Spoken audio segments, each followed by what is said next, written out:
বাটা করব আজকে।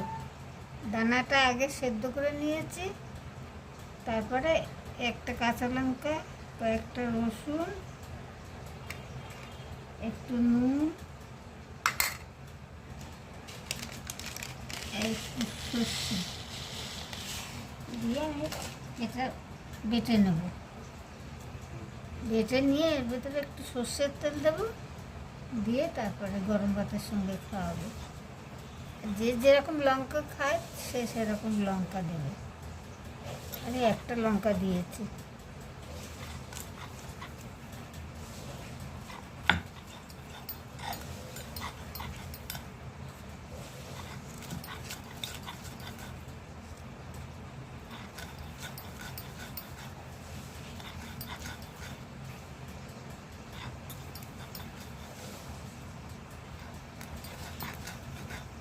কাঁঠাল দানাগুলো আগে ছাড়িয়ে নিতে হয়।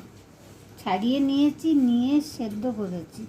সেদ্ধ করে রসুন, কাঁচা লঙ্কা, একটু সর্ষে দিয়ে বেটে এবার বাটা হয়ে গেছে।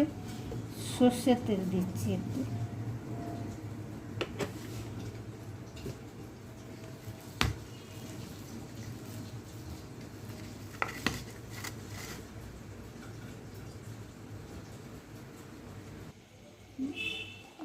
মাখা হয়ে গেছে আমার, এই যে দেখুন।